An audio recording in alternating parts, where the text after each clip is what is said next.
Hello everyone. In this video we are going to talk about partial inner products, and this will be a very important concept to introduce the next postulate of quantum mechanics. So you already know about inner products is that you have a vector space and you take the dual of the dual vector space, and then you take an inner product and you map to a number, right? But what happens, you're doing it, what if you have a tensor product space and you just take partial inner products? Because you have products of vector spaces, you can perform the inner product in one of the spaces and leave the other one as it is. So how does it work? So these will be important. So let's see how does that happen. Let's say that we are in a space which is like this, all right? and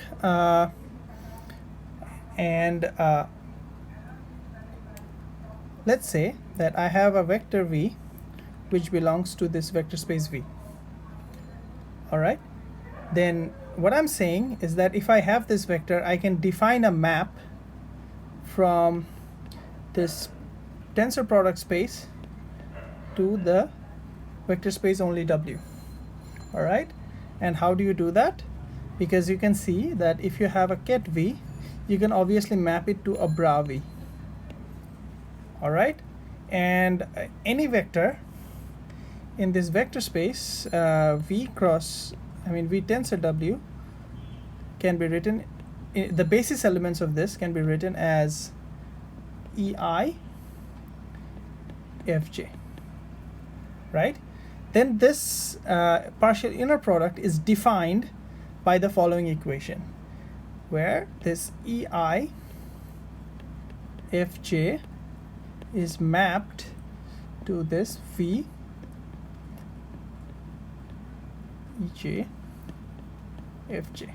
Now you can see that this is just a number, and this is a basis element of this vector space w.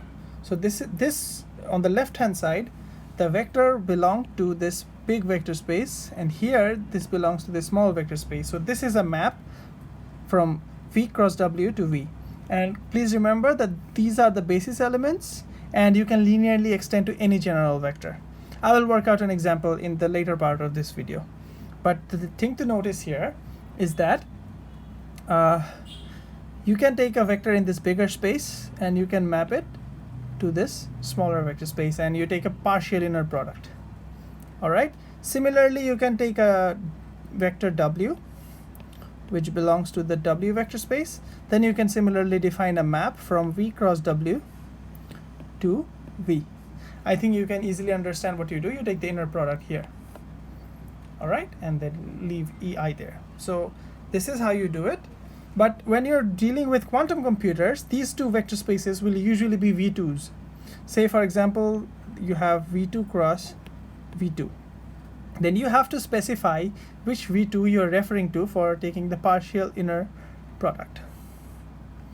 All right, so let's try to work out an example and explicitly understand how these things work. So let's work out an example.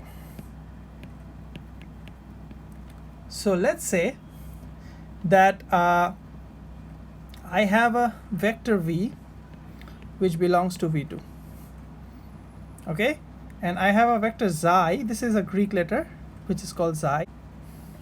So I have this vector xi, and which belongs to this v2 cross v2 vector space.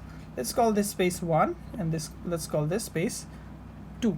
Okay, then to be more specific, my xi belongs to this 1 2 space. Okay, now if I want to take a partial inner product, then I have to specify which v v belongs to 1 or 2. I have to specify that, and depending on that my result will be different. Let's see. If xi looks like this, let's say a 0 0 plus b 0 1 plus c 1 0 plus d 1 1. Okay, this is the most general vector in the bigger in the tensor product space, right? So if I want to take this inner product, v1. All right, then let's say that I want to take v1, 2. Then what will happen? What will happen is that a times v and 0, you'll have this and you have a 0.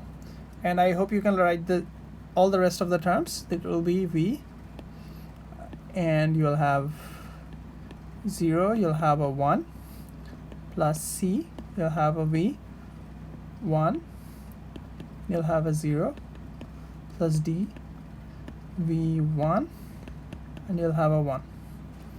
All right, this is the most general way to calculate it.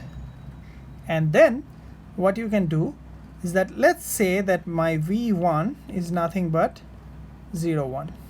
If this is a basis element, then what happens? You can see if this is true, let me use a different color. If this is true, then this will give me 1. This will give me 1 from the orthogonality property of the basis elements. This will give me 0. This will give me 0. So what you will be left with is nothing but a times 0 plus b times 1, right? And this belongs to the second v2, right? Similarly, if I say that I want to calculate this 2v xi 1, 2, then what happens? What happens is that now my elements will be a, and you'll have a 0 here, but this v will be given by 0, 0, right? Because I'm taking the inner product with a second bit.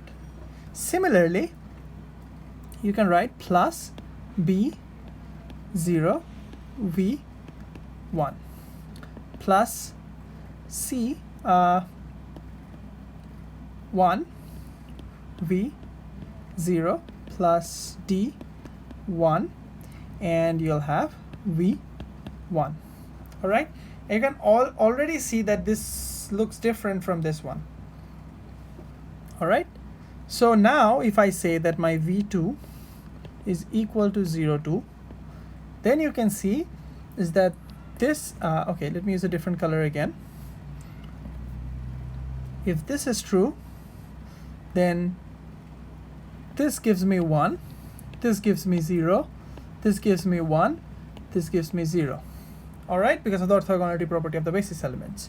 So what you're left with is this v2 psi 1, 2, which will give you, you can see it from here, a times 0 plus c times 1.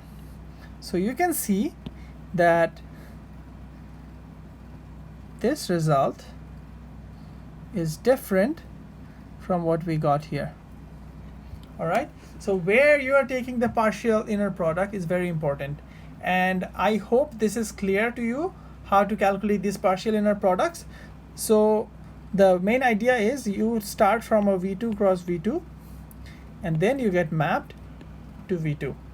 That is what you're seeing here, because you started with a vector in the bigger space and you're left with a vector in the smaller space. All right, so this is how we calculate partial inner products, and this will be very important when you're doing measurements and partial measurements. Okay, so I hope this is clear to you, and you will find more details in the quizzes. Thank you so much.